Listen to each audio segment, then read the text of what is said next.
మాజీ CS LV Subrahmanyam మీడియాతో మాట్లాడుతున్నారు. ఇప్పుడు లైవ్ చూద్దాం. మాట్లాడుతుంటే అతన్ని తప్పకుండా వినాలి అని ఎక్కడా లేదండి, ఏ రూలు లేదండి. ఒకవేళ శ్రీనివాస్ గారు, రమేష్ గారు లేదా తమ్ముడు రమేష్ కానీ వాళ్ళు విన్నారంటే అది వాళ్ళల్లో ఉన్న ప్రజాస్వామ్య చైతన్యం, వాళ్ళకి ప్రజల మీద ఉన్న భక్తి విశ్వాసాలు. కానీ రాజ్యాంగం ఎక్కడా దానికి చెప్పట్లేదండి, ఏదో రూల్స్లో మనం పెట్టుకున్నాం.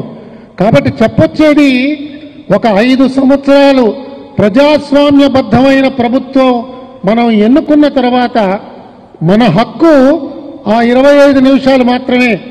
ఆ 25 నిమిషాలు లోపల మనం వెళ్ళి మనం ఓటు వేసేస్తే దాని తర్వాత మనందరం కూడా చిత్తు కాగితం కిందే లెక్క. దీన్ని ఎందుకు మనం మార్చలేకపోతున్నామో నాకు అర్థం అవట్లేదు. ప్రభుత్వం ఇవాళ ఒక్కొక్క మెంబర్ ఆఫ్ పార్లమెంట్కి, కొన్ని రాష్ట్రాల్లో ఒక్కొక్క లెజిస్లేటర్కి కూడా సాలీన 1 కోటి రూపాయలు, 5 కోట్లు, 10 కోట్లు ఇస్తున్నది. కాబట్టి ప్రతి ఒక్క ఎన్నుకోబడ్డ ప్రజాప్రతినిధి కూడా కనీసం 5 సంవత్సరాల్లో 5 సార్లు అయినా సరే తన ఓటర్స్ దగ్గరికి వెళ్ళాలి, ఓటర్స్తో సమావేశం అవ్వాలి. ద వెన్యూ అనే హాల్ ఒకటి ఉన్నది, ఇక్కడ వెన్యూను అద్దెకు తీసుకోండి, దీంట్లో సమావేశం ఏర్పాటు చేయండి, వచ్చిన వాళ్ళందరికీ మంచినీళ్ళ సౌకర్యం కల్పించండి, అంతకంటే మీరేం చేయక్కర్లేదు. కానీ మీరు ఎవరి చేత అయితే ఎన్నుకోబడ్డారో వాళ్ళని మీరు కలవాలి, వాళ్లకు మీరు చేస్తున్న యాక్టివిటీస్ అన్నీ వాళ్ళకి వివరంగా చెప్పాలి, వాళ్ళ దగ్గర నుంచి స్పందన తీసుకోవాలి అని ఎందుకు మనం చెప్పలేకపోతున్నామో నాకు అర్థం అవట్లేదు. ఈ విధంగా జరిగిన నాడు ఎన్నుకోబడ్డ వాళ్ళు జాగ్రత్తగా వ్యవహరిస్తారు.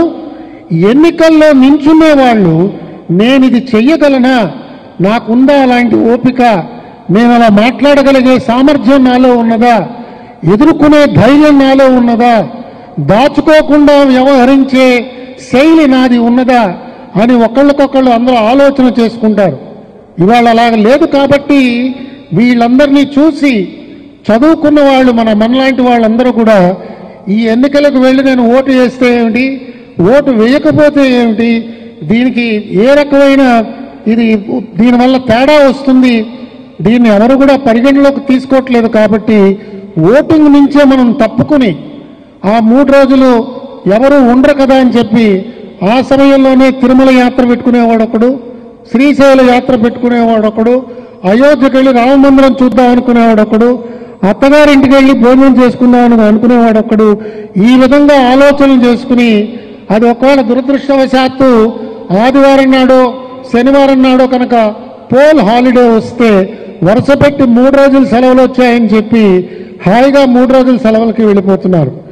ఈ విధంగా చేయడం వల్ల ప్రజాస్వామ్యంలో మన ఉనికి చాలా ప్రమాదకరమైపోయింది. రాజ్యాంగం గురించి చదివిన వాళ్ళు, రాజ్యాంగం గురించి విశ్లేషణ చేయగలిగిన వాళ్ళు, రాజ్యాంగంలోని వివరాలన్నీ కూడా నలుగురికి చాలా చాలా సులభంగా తెలియచెప్పగల వాళ్ళు వీళ్ళెవరు కూడా ముందుకు రావటం లేదు. మనం ఎంతసేపు కూడా వాళ్ళు ఓట్లు అమ్ముకుంటున్నారండి, ప్రజాస్వామ్యాన్ని వాళ్ళందరూ కూనీ చేస్తున్నారండి, వాళ్ళు ఓటుకి 5,000 రూపాయలు 6,000 రూపాయలు తీసుకుంటున్నారు అని గ్రామీణ ప్రాంతంలో కొన్ని ప్రాంతాల్లో ఉన్న వాళ్ళని నిందించడం జరుగుతున్నది. కానీ మన బాధ్యతను మనం నిర్వర్తించాలి. మనందరం కూడా చైతన్యవంతమై ఒకవేళ ఈ ప్రాంతంలో ఉన్న ప్రజలు, ఈ ప్రాంతానికి ఎన్నుకోబడ్డ ఎవరైతే పోటీ చేస్తున్నారో ఆ అభ్యర్థులందరినీ కూడా పిలిపించి వాళ్ళ మేనిఫెస్టోని వివరంగా చెప్పమని, ఆ మేనిఫెస్టో వల్ల వాళ్ళకి ఏం ప్రయోజనం వస్తుందో చెప్పమని ప్రతి చోట కనుక అలాంటి డిమాండ్ బయలుదేరితే తప్పకుండా ప్రజాస్వామ్యం ఒక రకమైన ప్రణాళికాబద్ధంగా మారుతుంది. ఎవరు అడగకుండానే వాళ్ళందరూ కూడా అప్రయత్నంగా జవాబుదారీతనానికి వాళ్ళందరూ కూడా రాగలుగుతారు. ఇవన్నీ ఎవరో ఒకళ్ళు చేసి పెడతారు మనకి. ఏ ఎర్న్స్ట్ అండ్ యంగ్నో లేదా అలాంటి కన్సల్టెన్సీ కంపెనీని తీసుకొచ్చి వాళ్ళకి అప్పచెప్పేద్దాం, మనం ఎక్కడ చేసుకుందాం అని చెప్పి మనం ఎవరం కూడా దీంట్లోకి రావటం లేదు.